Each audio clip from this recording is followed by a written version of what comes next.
everybody. Oh my God, I'm so excited to be here. Wow, to have the AFROPUNK experience virtually still means to have the experience. And so I'm so happy to be here hosting the Community Soapbox. My name is Stacy Ike. I'm a TV host, actress, and entrepreneur based in Los Angeles.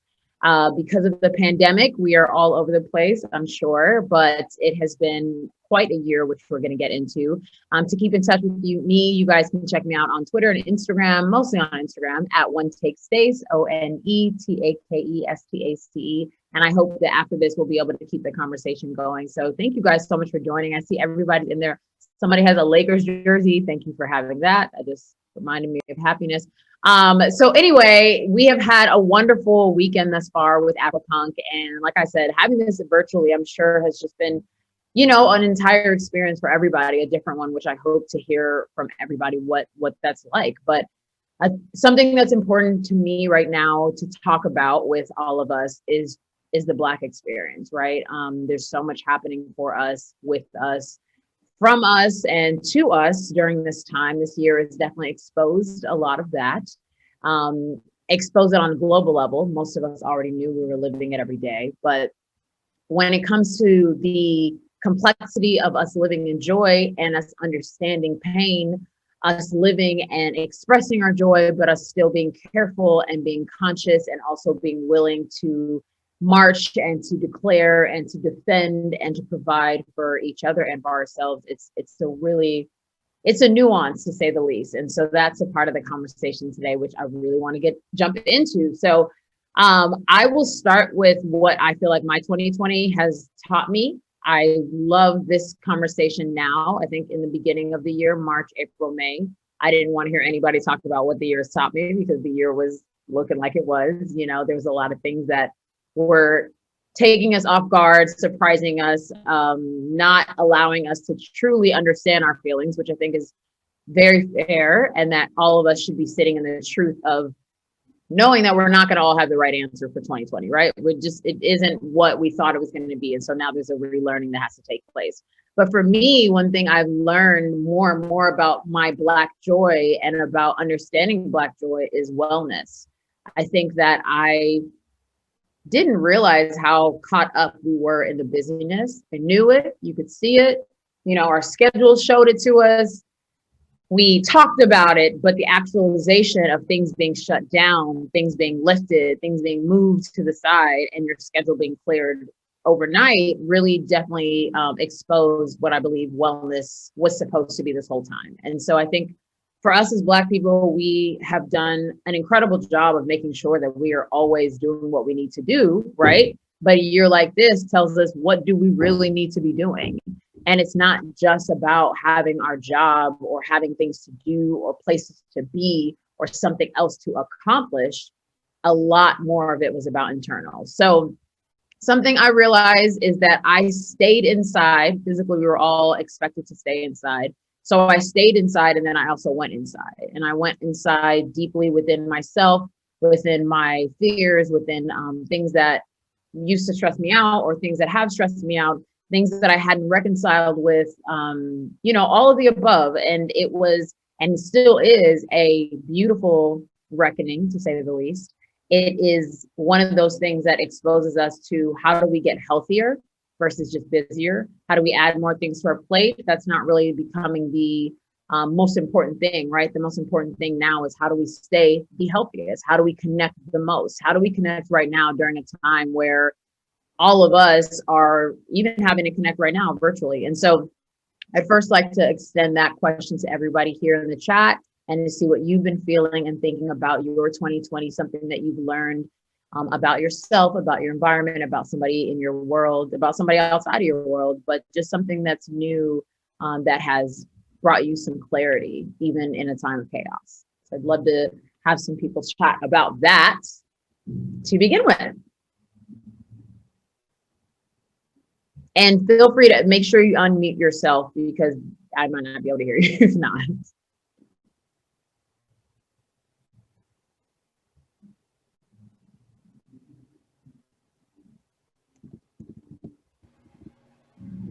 I wish I could point at people, but I can't.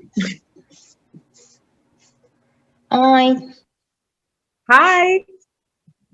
Hi, Shirley Blandhitz from Trenton, New Jersey. I want to say Hi. when I find myself overwhelmed, sometimes I have to step back and just say, if I don't take care of myself, I won't be able to do anything for anybody else. Sometimes Mm, as women, we just do what we have to do, no matter how tired we are, we just do it. But at the end of the day, when we're out of breath and everybody else is taken care of, then you have to think about, I didn't do anything for myself. That's when we need to step back. So just try to be in the best health we can, go to the doctor when we're supposed to, take whatever test we're supposed to take on a yearly basis. And remember, we are important because if we don't take care of ourselves, we won't be able to do for our families. And sometimes we just need to step back and let some of this young generation in my family step up to the plate and do some things because as I know, I'm not going to be around always. So sometimes they need to take responsibility too.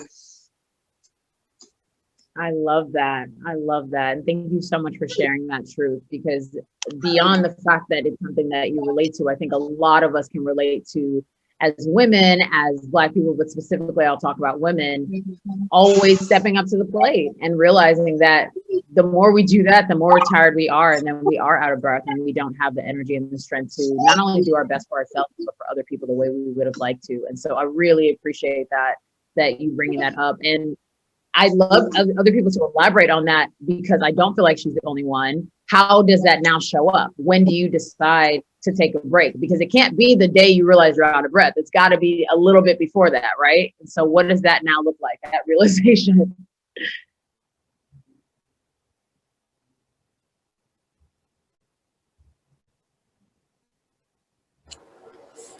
I'll chime in there. This is Aikisha from New Jersey, Jersey in the house as well. And New Jersey, what's up? what's up? One thing I noticed is that sometimes when we're forced, like you said, to slow down, then we realize that it's okay for us to slow down.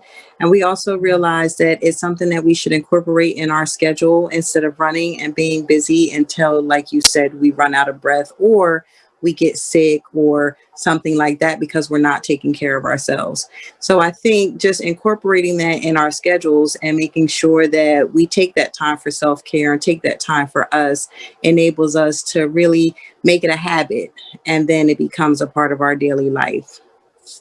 Yeah, I love that. I love that. And I hope if I could elaborate on that, what you said is so perfect in terms of taking time, what I believe, to do nothing. We have to carve out time for nothingness. There can't always be a busy schedule and then finding time for rest. There has to be rest included in the schedule. And it actually has to be a part of it. And so we avoid those moments of just complete depletion and not being able to do what we need to do for ourselves. But I genuinely believe that the more we carve out time to do nothing, to relax, to watch our favorite shows, to binge in the artists we love, to take a walk, to take care of our personal health, it does pay off in the long run. And it is so much more important than we think. And so I really appreciate you saying that as well.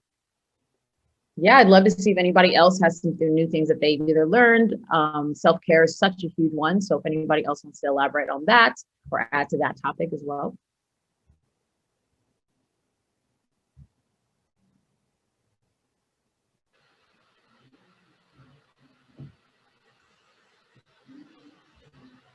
Do I see men in the building? I'm like, what does the male self-care look like? I'd love for a guy to also let me know what that is because it's something we all share, but it looks differently. So I'd love to know on a male perspective, what is self-care looking like right now? How have you taken steps back to also take steps forward? Hi, can you hear me? I can. Hi, sorry, I'm not a guy, I'm a girl. This is Ashley from New York, but I just I just wanted to All good, chime Ash, in. all good. I just wanted to chime in just to piggyback off of what people were saying because something that I found to be really profound during this time is actually just the reality that there are actually no rewards for not taking care of yourself. There's no, you know, special seat, you know, in heaven or somewhere where someone will reward you after you've taken care of everybody else but yourself. I think there's a lot of stuff just going around the media. I don't know if you're familiar with Megan Thee Stallion and her issues where she was, you know, protecting someone over herself and then she got burned in the end. So when you look at it from that perspective, it's really a matter of self-care becoming a necessity, because there isn't anything that you gain from not taking care of yourself. You end up just hurting yourself. So when you think of it as there's no reward for not taking care of myself, then you in fact prioritize yourself, because it just makes more sense that way. Oh my gosh. Ashley, we got to give you a round of applause. Everybody who, like, we've all those comments led up to what you just said. Everybody who spoke before you led up to what you just said. There is no reward for doing the most. Right. There is no reward for that. You know, like, that's at the end of the day. I mean, we don't want to call it doing the most, but that's what it is. Sometimes when we feel like self-sacrifice is the way to go. And a part of that is how we were groomed too, right? Like 2020 really exposed some parts that were wrong, that were taught to us very wrong. And when we say things like self-sacrifice and not taking care of ourselves and thinking that's cool, you know, there has been some moments where the, you know, sleep when you're dead or the grind doesn't stop. Those types of rhetorics have been pushed on us, and they have been fake celebrated and in some cases rewarded. And I think it is what has allowed us to buy into that. And it's so unfortunate because we're buying something that somebody is selling to us. They're selling us perfection. They're selling us it's okay to not sleep. How is that okay? It's literally not. There's so many things that say it's not. We're supposed to sleep, but somehow we decide that, you know, sleep is a lazy thing, or sleep is not as essential as working until you can't see anymore. And it's so unfortunate. I think that was one of the most painful things I realized about this year, that as Black people specifically, we have really bought into how to be the best by making sure we're the worst. And that is so unfair. We have showed up for everybody, and it's now time for us to show up for ourselves. So thank you so much. That was on point. There is no reward for that. I love that so much. Yes, yes, yes. I got to continue this part now, because now I'm like, wait, what other gems are going to be dropped here? Because like now I'm taking notes. Like, there's no reward. Ashton from New York. Great. Who else?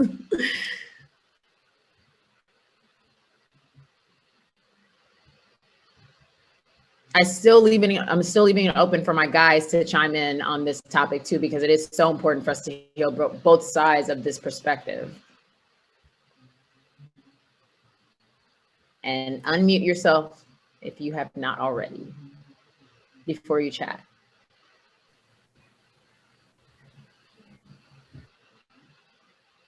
Okay, I'll give it like 30 more seconds. If not, I'll move on to and I could just ask this now: what does Black joy mean to us here in this community, in this chat, in this box? You know, because it's so beautiful to hear that it means a lot of different things to different people. I love to know that Black people, we know, but other people seem to forget, we're not all the same.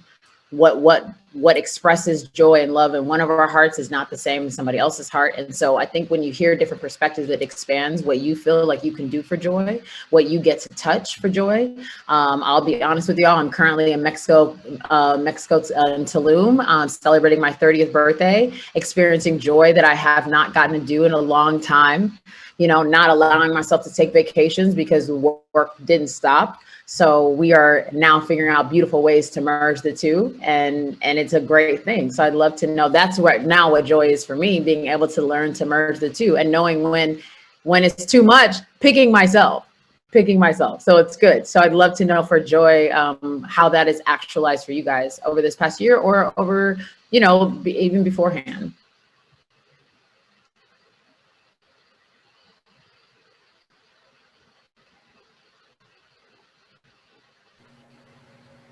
Can you hear me? I can.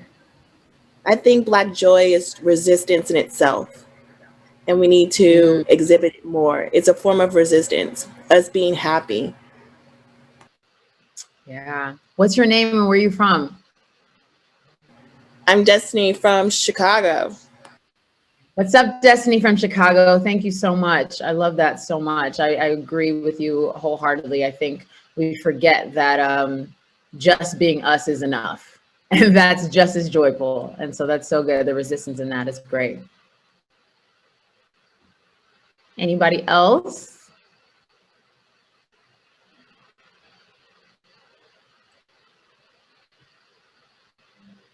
I know only me and Destiny from Chicago do not have the only answers to joy. So what is everybody else thinking? Well, Hi. hi, it's Shirley again.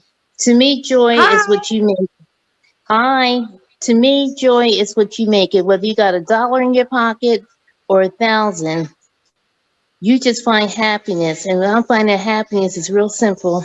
If you have your good health and strength, you have a job, a roof over your head, and even if you don't have a job and a roof over your head, but you have family, loved ones, it's all what we make it. Sometimes we look at the wrong thing to make us happy. I look at people that are millionaires and billionaires and are miserable because all the money in the world, they're still not happy.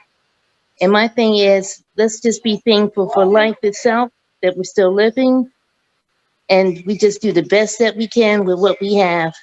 That would be joy to me. And if I came into a lot of money, my joy would be to buy a house big enough for everybody to have a room if they wanted to come over and spend the night.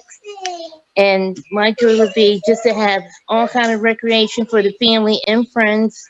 And I always tell the children in school, when I was playing the lottery, they said, "Miss Hicks, did you hit?" I said, "You'll know when I hit, because every section of Trenton, north, east, south, and west, will have a big festival all day long, and everybody could come and eat all they could eat and enjoy themselves." So it's not always about money, about what you have, but what you make it. Oh, I love that. I love that. I'm really hoping you also are extending that invitation to me. I'm just saying, I mean, I feel like because you shared it with me, I'm just going to invite myself to Jersey. It's been a minute anyway, so can't wait.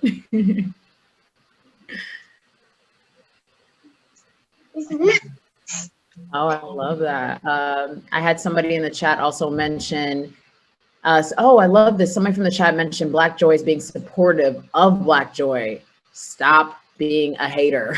That is so good, y'all, because I think we're so nervous of being that happy all the time or expressing or being able to sit in our joy because we don't always get to do it wholeheartedly and without shame or fear, that sometimes we hate on other people when we see them doing it. That is so real. And we have to be able to support each other in that, because the more we support each other, it's just a reflection of ourselves. So, yeah, why? Start. Go ahead.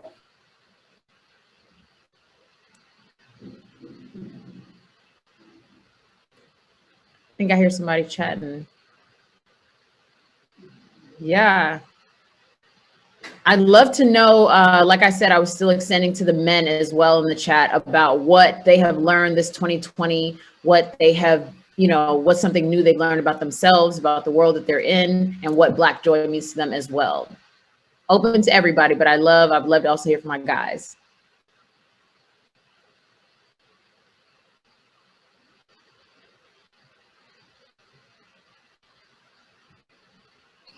I think I got something. Go ahead. What's your name? Where are you from? My name is Davis Ike. I'm from Houston, Texas, originally. What's up? Also from Nigeria.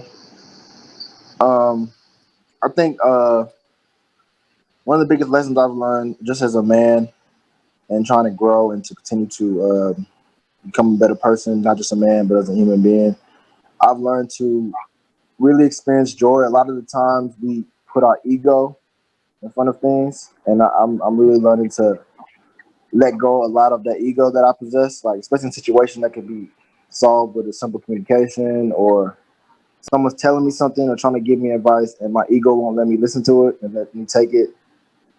And just a lot of situations that I just feel like, especially men, like I think a lot of the times we have like we're under some type of, under a little pressure to be this, be a take care of your family as well as be a businessman, as well as make sure you acquire enough revenue to support your family in different situations where like we let our ego do the talking. So I'm just kind of, it's one of the big things I'm working on and I continue to work on. And I always want to, I think that's really helping me with experiencing true joy just in in a lot of my situations. I know I was kind of broad, but it's just something that I've always realized, continue to realize. That's so important. I really appreciate you sharing that. That's so important because honestly, being able to experience joy without ego and knowing that that's the fullness of it, because when you put your ego down in every situation, I genuinely believe that what you said is very true in regards to feeling it full. So that's awesome. Thank you for sharing that. That's so good. And I think that goes for all of us as human beings. I appreciate that you mentioned like from the male perspective, but I know that we all have that. And so that's really dope.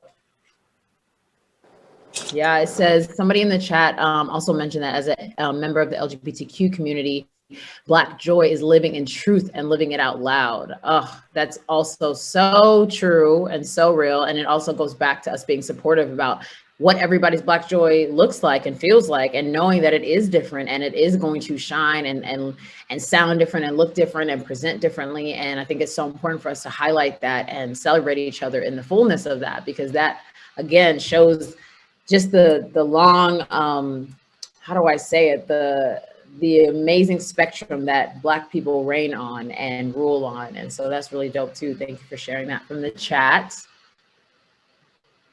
It was me is satisfaction of one's true self from the chat. Okay, so somebody mentioned that Black joy to them is satisfaction of themselves and just loving who you are and actually being proud of who you are. That's real. I can see somebody's chime in. We're talking about Black joy and or what you have learned about yourself and felt this year of 2020. I think I'm seeing some new faces pop in, so I just want to let y'all know where we're at.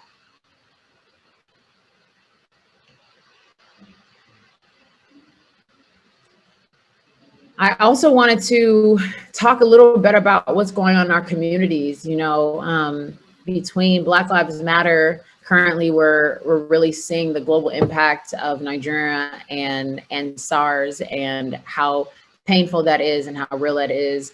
As a Nigerian American myself, that has been something that, you know, it's been a very difficult couple of weeks, you know, because you call this place your home as well as calling that place your home, and you feel like none of those places are fully safe right now. I think the world is also experiencing an explosion of accountability to our leaders and our leadership, to ourselves as voters, as people who are in the community, as people with voices.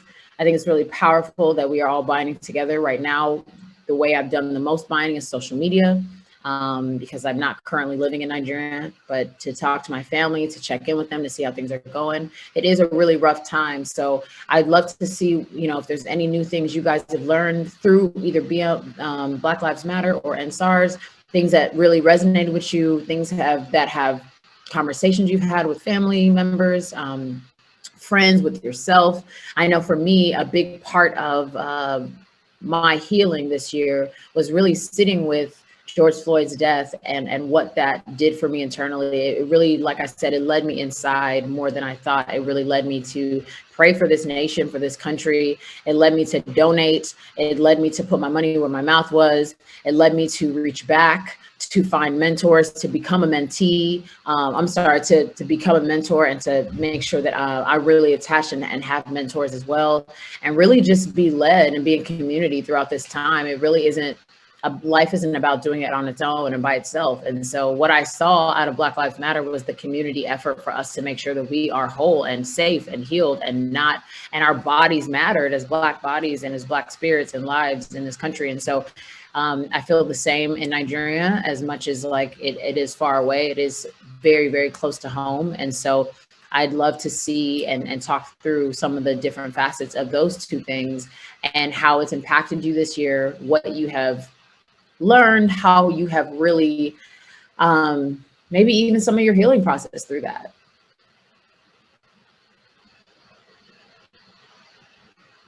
Or if you are still healing, because that is also extremely true and fair too.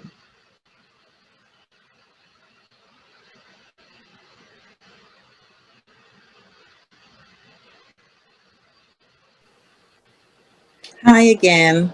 I think that's a really good point that you bring about healing, because healing is something that we always go through our lives, through different things, and especially when we experience trauma. And I don't know anyone on this line that's African American or Afro American, or African or Haitian or from whatever country you're from that has not experienced some sort of trauma being in America. So I think that healing is definitely something that we always go through, and we should always continue to strive for. But one thing that I learned is that we have to make a commitment, not just like jump on the bandwagon when something happens, but we have to make a commitment to continue to further our race and further our people throughout the years and focus on the youth as well as our seniors or whatever have you. But that we have to make that commitment to the Black Lives Matter movement or Black lives in general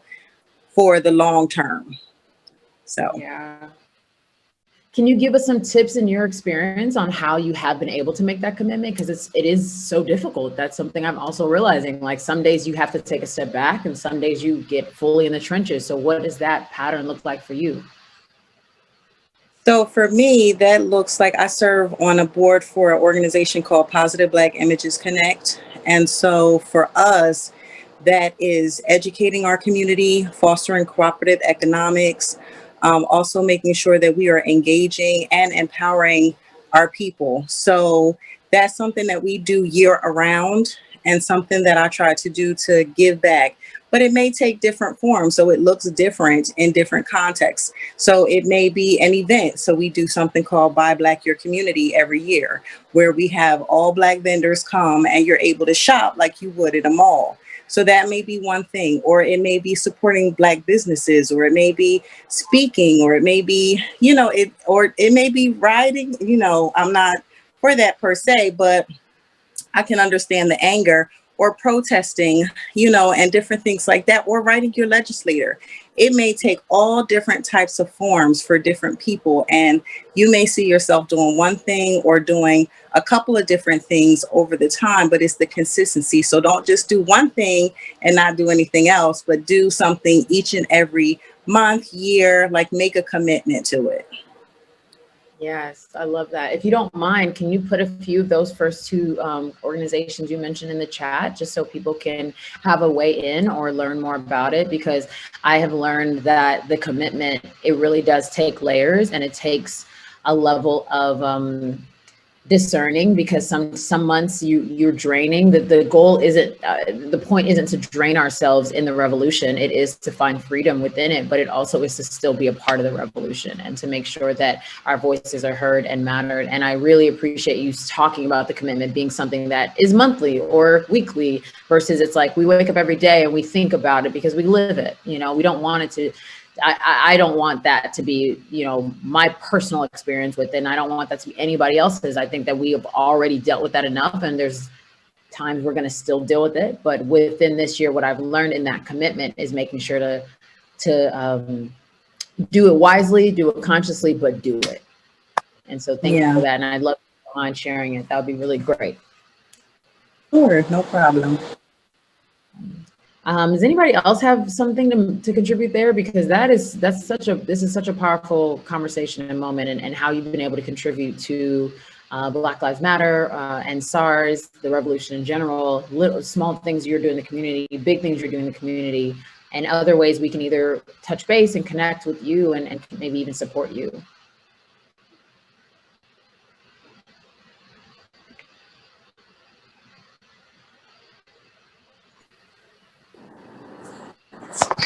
Hello, once again. I think that for Black Lives Matter movement and the NSARS movement, I think I experienced a lot of, which I wasn't used to. I experienced a lot of anxiety for it because I just felt like I was trying to like change the world, and I was like, I felt like I wasn't contributing enough to any of these movements, especially the NSARS recent movement, because obviously, like I said, I am Nigerian, but the Black Lives Movement especially as well, like both the movements that are continuous every day, and I realized that like I just have to do a better job of changing my surroundings and educating whoever's around me and becoming educated around me. And doing that is taking the steps to change the world. Like, we can't all change the world one day, especially when it comes to the NSARS movement. Like, I'm in America, it's going on in Nigeria, so I feel so far and disconnected.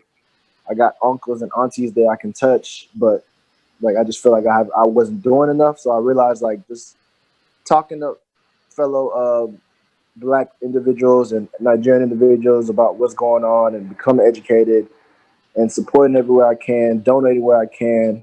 That's really helped me just personally feel like I'm a part of the fight, and I'm sure just helping the fight in general. So I just want that's really what I felt as far as, like, when it comes to 2020 and how the movements have taken over. I really wanted to, like, at first it was a sense of, like I said, anxiety, but once I realized, like, this is my fight to fight, but I can fight it daily. Like, I'm not gonna. It didn't happen overnight. So the problems didn't happen overnight. So it's not gonna be fixed by the weekend. Like, so I'm just doing my part, and I think that helped me and helping those around me.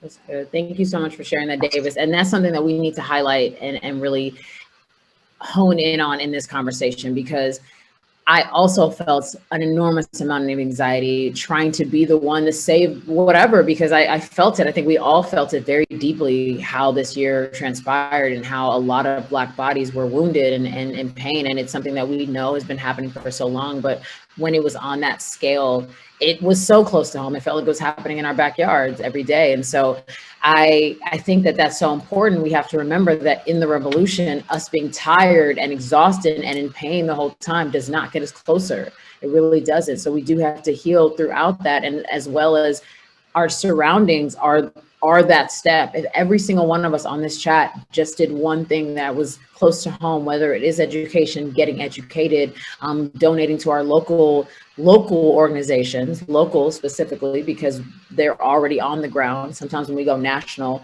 we miss the people that have already been doing the work within our communities. And so if we highlight that and we are able to extend our arm just there, imagine how many times that arm can be extended. If we extend one, the next person extends the next one extends the next. We are changing the world.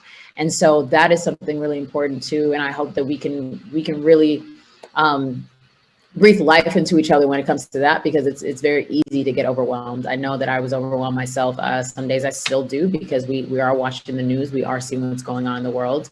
But I think it's very powerful and important for us to know that what we do in our communities also matters, definitely counts, and is still a part of the bigger picture.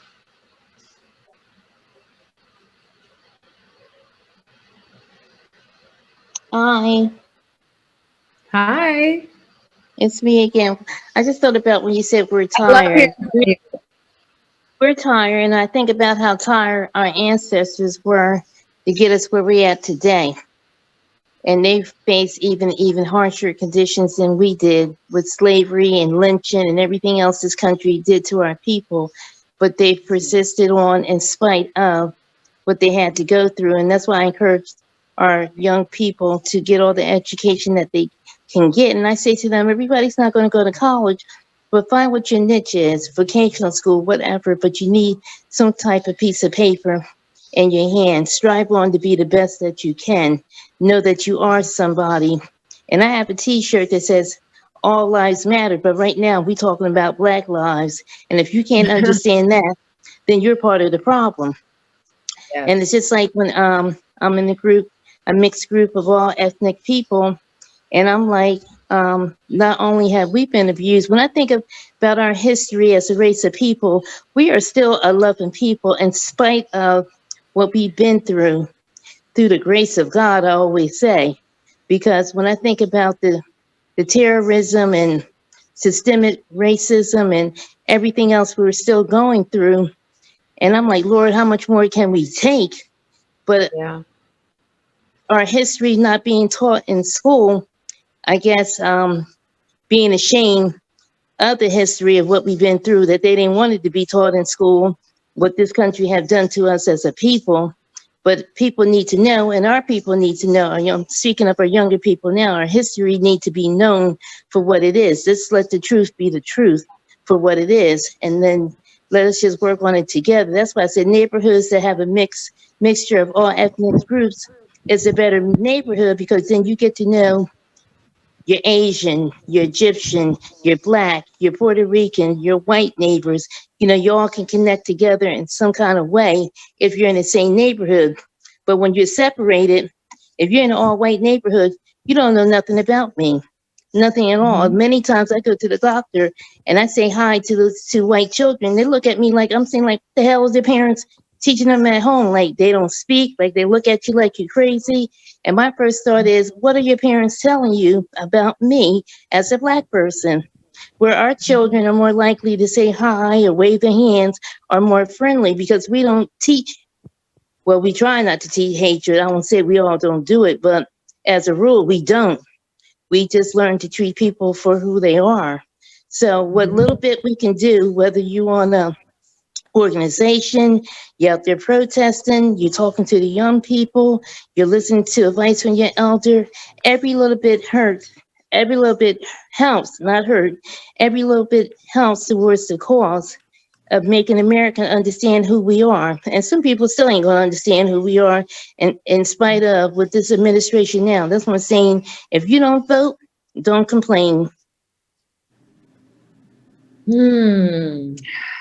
Wow. That was a beautiful mic drop at the end of there. If you don't vote, don't complain. And that's a segue into, I think, the complication and the true complexity of this year's election, whether it is on a national level, on a local level. There's so many layers to it, right? And so for you, Shirley, if you don't mind elaborating on your research process this election, what have you done to make this, I wouldn't say seamless, but to make sure that you felt comfortable going to the polls?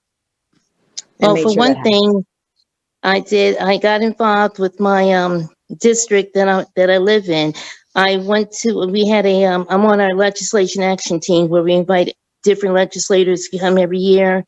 I go to my Democratic meeting, and I said to the mayor of my township, I said to him, I wanted to become more involved.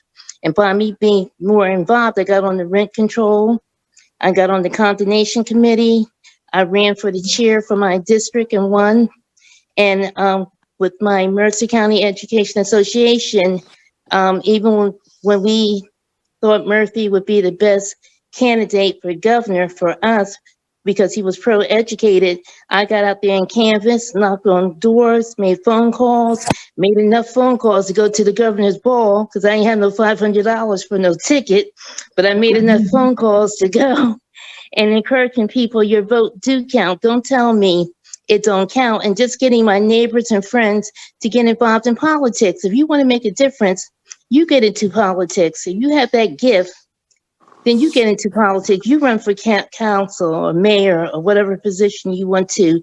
You get in to make a difference. And that's what I encourage our young people to do. Anybody that have an interest, get involved into politics, get into office, and you make a difference. And I guess my question is, how do you keep This from is feeling good. I wanted to debunk, seems like there's a little audio.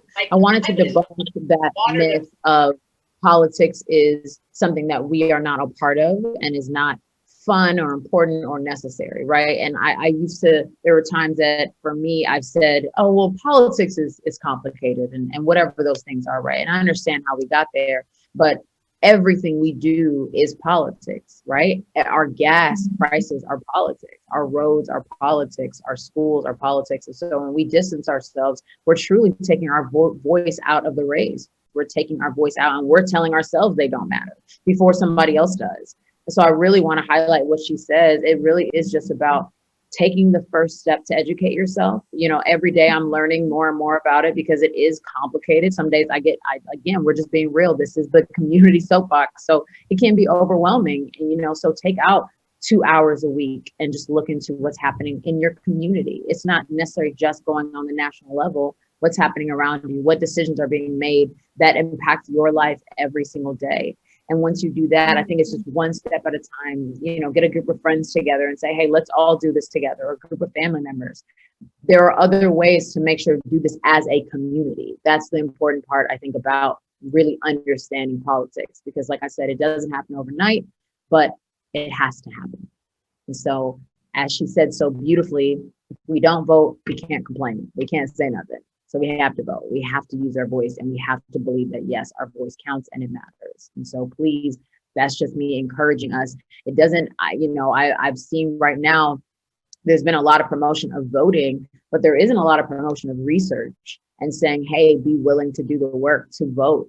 Because it's not just go vote for whoever everybody told you to vote for. It's what makes you feel comfortable, what makes you feel like this is going to help my community, my world, my whatever. And that's the truth of of having the right to vote.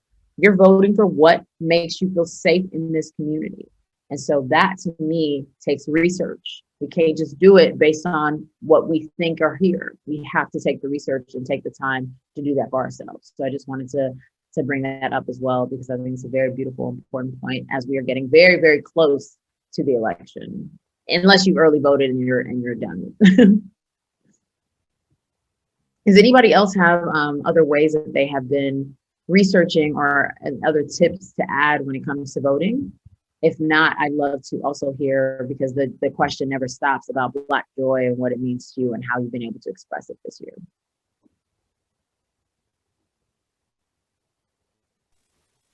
Hi, I go by Kane, and Hi, I would like to piggyback off. Hi, I would like to piggyback off of what Shirley said about diversity. She touched a good point with the diversity thing, because me being, I'm from a West Indian background, Jamaican.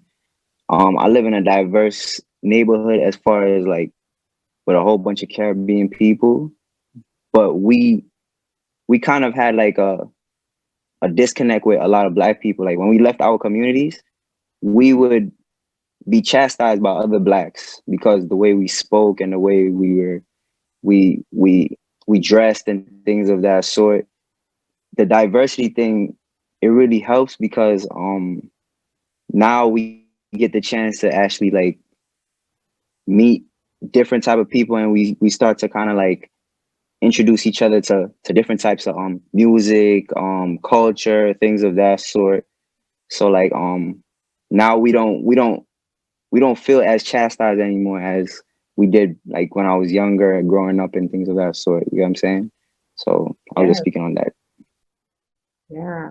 Thank you for sharing that. That's such a real experience. I think that we also, I think there was a time, and sometimes we're still getting through it community-wise and globally, but as Black people, we were presented that we are a monolith. The movies and the TV shows and the news told us, if you don't sound like this, you're not Black enough.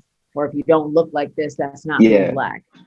You know what I'm saying? And so that really hits home when we realize how untrue that is and how crazy it is to believe that. I used to be scared of my accent. I used to be scared when I had an accent, when I used to like speak to certain people, and they would look at me like, you're not Black. And I'm like, I'm probably just as Black as you. My parents is, yeah, like my parents is just as Black as you, and I'm just as Black, like there's no difference. It's just I might speak a different way, you know what I'm saying? That's so, like, right. Yeah. It never made any sense to me why we separate based on just like, you might be Jamaican or you might be Trinidadian or you might be Nigerian or things of that sort. It was always a separation, but now I feel we're getting closer to like knowing that each of us are Black. We're all Black at the end of the day. That's right. We're all That's coming right. together and we're all fighting for a similar cause. You know what I'm saying? Yeah. So, And that's what makes us such a beautiful race of people, because we have all different nationalities and we can learn something from everybody. When I go into the grocery store, if a young person has their name tags on, I'll pronounce their name and I say, if I'm wrong, tell me the correct pronunciation. I don't take anything for granted. Just because you look Chinese don't mean you're Chinese. I will ask, if I want to know something, I will ask you, what culture are you from? Where are you from? If you're from, you might have been born right in this country, like me, but our Blackness is unique. And like I said, I always say, I love our Black people. We're funny, we're creative. I tell the young people that all the time, we come up with things people don't even think of, besides the things we've been robbed of in our history. But like I said, we need to be, but society, this country has set it up that way for the separation. The Blacks here, when they used to do what they call red zone or whatever, they wouldn't allow you to buy in certain red line. And we still can see that today when you look at cities like Montclair. When you look at the percentage of minorities in there, we are the least minority there. And some of these towns and stuff, when you see majority white, it was set up that way to keep us out. They wouldn't allow us. When I think about Fearless Hills here in Pennsylvania, you couldn't even sell a house to a Black person. It was forbidden. You couldn't even live there. The U.S. Steel Company. We have so much history. It's phenomenal. And we're still learning something every day, how brilliant, and I say brilliant, our youth are, our Black people have been. Some things we are just hearing now about great things that people did. I'm like, damn, I've been here all my life and I'm just hearing it now, you know, about some parts of our history. But we are a unique people. And like I said, I love my people. We're not perfect, but no race of people are. You know what I'm saying? And when I look at some of these pictures on TV and see the brutality this white race has inflicted on all races of people, I said, they have no room to talk about us at all. At all. Because and I keep reflecting back to slavery as a people, I'm like, because of the color of our skin, how dare you treat us? Animals were treated better than a human being, than us. Like that. I can see why some slaves threw themselves over the ship. They didn't want to live. I can understand that. But like I said, we are unique people. As I used to tell the children in school, when I had kindergarten, I would say to them, say it loud, I'm Black and I'm proud, James Brown song. And one little girl, I guess she was Spanish or something. I said, well, what do you want to say? She said, I'm going to say the same thing you said. I'm Black and I'm proud. And I didn't want her to go home and tell her mama. I said she would, you know, but it is what it is, because when you really think about it, if this country said, if you white and you Black, you better think about how many Black people, I don't care what nationality you are going to be on the Black side. Because if you ain't white, you ain't going to be on that white side for sure. You're going to be right on the Black side. God bless you. God bless us all. I have something to say as well. I have something to say. Overall, considering what Black people, African Americans, you know, anybody of color have been through, like all these years, and we still stand, we're amazing. And that's all you need to know. Isn't it wild? Sometimes it really I stop in my tracks. I'm like, what is what? Like I look up, I'm like, God, let's have a conversation. What is really going on? Please, like it's so powerful. Even these stories that we're all sharing right now, the uniqueness, the detail, but also the unity. It's wonderful. It's exactly why you have to have something like this. You have to have a community soapbox. You have to have a place where we blend, where we merge, where we talk through this, because whether we all have different details, which we do, and that's what we need to start highlighting more and more every day, there's a beautiful thread that connects us, right? And so King, thank you so much for your story, because that really hit home for me, and obviously for Shirley too, because we all really we need to recognize the differences. We have been afraid to do that. I think that is stemming from fear. When she says that she still asks people their nationality, she still asks, do I pronounce your name right? That's you coming from a place of love and not a place of fear. You're not afraid of saying somebody's name wrong, because that means you possibly could get somebody's name right instead of saying like, oh, you're not a Black person, or that doesn't make that's not true. And so those things about us that really make us different also are the most beautiful parts that make us connect so well. As a Nigerian American, that was definitely tough for me growing up. I had to, I didn't relate to my middle name for a very long time. And I was very nervous when my parents, back when I was 7 or 6, they'd come with their accents and I'd be like, Mom, what's up? Like, why you don't sound like these parents? Now I only want to speak to my parents in our native tongue, Igbo. So it's very funny how life does that. But I really want us to highlight and remember that part of, along with so much of this beautiful conversation, but that part that we are different, and that is okay. And that still makes us one. It still does make us one. There are still details to each of us that are different, whether we grew up in the same block or not, we still have different details, and we have to start owning that and telling that part of the story too, and supporting it from each other. So that's really cool. Thank you guys all for sharing that. And you're so right. We are amazing. Like, we know, we just got to remind ourselves sometimes we are so amazing. Yeah. We are going to be wrapping up the chat very soon. Oh, yes. Go ahead. Yeah. I wanted to make sure we had. Go ahead. Something about Black Joy. Black Joy to me, I feel like being that we're going through so much, like in my neighborhood right about now, we're going through a lot of gentrification. So we're having a lot of like, I guess the white flight, I guess. I don't know how you would call it, but it's a lot of white people coming into our neighborhoods, and a lot of our parties are not getting as long as it used to be. So Black joy to me would be us having longer parties and enjoying our blackness as we used to back in the days, because gentrification just came and just kind of like a whole bunch of Karens are around now, and we're getting a lot of our parties shut down, and I'm not feeling the joy as we used to, you know what I'm saying? Because it's not as much community anymore. It's a lot of other people that are coming in, and they have a lot to say about what we do, and they don't understand where we're coming from, and they just want to change and have it their way. And I don't really like that. But I feel as though Black joy is just us being able to be Black as possible. Yeah. Yes. Agreed. I love that. Is there any other last few minute, notes, comments, something anybody wants to share with each other, inspire, encourage each other as we go into the new week? It is Sunday, so this could be our moment of church as we end together. I have one thing to say. Oh. Can you guys hear me? Yeah. I can hear you. Okay, cool. I sit here and I listen to everybody talk.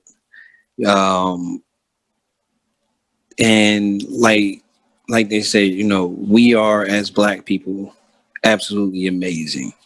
We are. And I say this because for myself,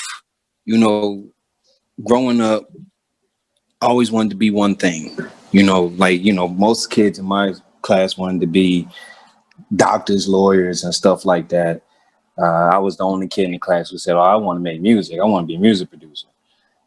And I remember my teacher telling me that I couldn't, because it wasn't a real job. It wasn't an actual career. So she told me I couldn't.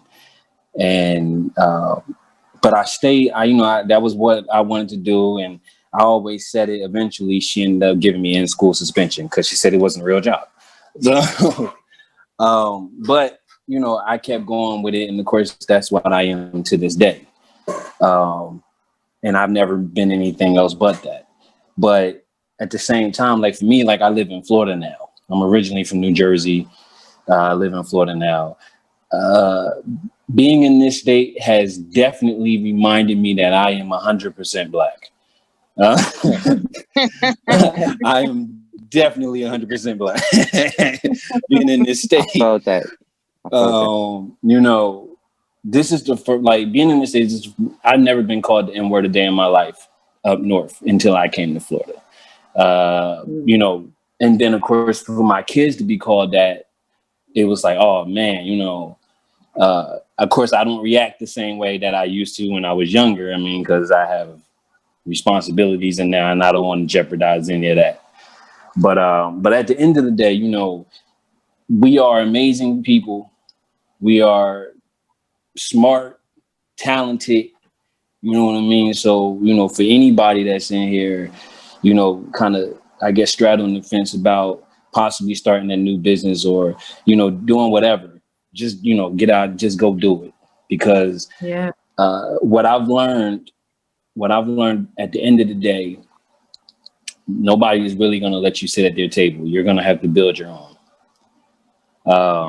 And that's just how it goes. Like I've been in this industry since 2007, and man, I've seen a lot of things, been asked of me, and I never did it because I didn't want to have my faith shaken. I just didn't want to do what they wanted me to do, so I had to build my own table, and it took some time, but I mean, I got some legs on it now, but I ain't got no chairs yet. But like I say, at the end of the day, man, we are amazing, man, and everybody, just keep pushing, man, and do exactly what y'all want to do. You don't have to create a plan B. Everything you do can be part of plan A. The concrete is yours to walk on. So walk on it and build your path. Oh, I love that. That's good. I love it too. It's really good. I'm glad he pursued his dreams and didn't listen to that teacher because he knew he had a talent and he kept pursuing it. I'm happy about that. Same. That's the one thing we all have to do. It doesn't matter what age we are. We need to remember plan A. And I think that life sometimes has a way of beating out the fairy tale and beating out that part of us just because life is what it is. But that is so beautiful that we mentioned that it's really important to go back to plan A. Plan A didn't become plan A for no reason, right? And like that still exists in us for a reason. So as much as life is difficult, we can never deny that. We are still allowed to pursue that fairy tale that exists within us. So I just want to say that as we wrap, because I really think that story really led me to feel that. So thank you for sharing, and thank everybody on this chat for being here, for being a part of AfroPunk, for really, still being a part of a community that is so powerful, so important. And even though we're virtual, we're still connecting in a beautiful way. And so to me, this is my Sunday food. I'm still gonna eat some bread. I'm not gonna lie to y'all, but this was like the beginning of that meal, and I'm still gonna eat something, but I'm just saying, like, this was such a beautiful time. So I want, no, have to. I'm like, y'all stop playing. We got to still have our full meals, but I'm just saying we didn't have a Sunday appetizer together, so that's good.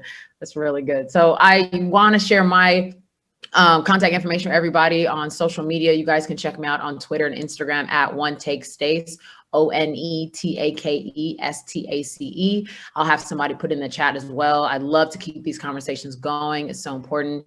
You guys can also check me out at StacyAct.com. I have a show called Human to Human. Conversations like this, they feed me. They're what I do for a living. They're what I do every day, and I care about so much. It's called Human to Human, so you can check it out at StacyAct.com. Thank you again. AfroPunk is it's such a special home. So I thank them for hosting this conversation and keeping us all connected. You guys, please, there's still some great music happening on the global stage. So head over there, keep connecting to everybody at AfroPunk on every social media platform. Again, please give yourselves a hug.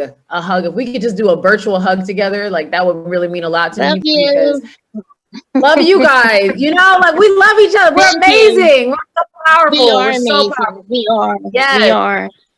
Yes. Thank you. Please do not forget that. Please do not forget that. And thank you guys for sharing all of your stories. It really meant so much to me. Have a beautiful week. And please head over to the stage and jam a little bit. Bye, guys. No, thank you. Thank you, guys. Thank you so much.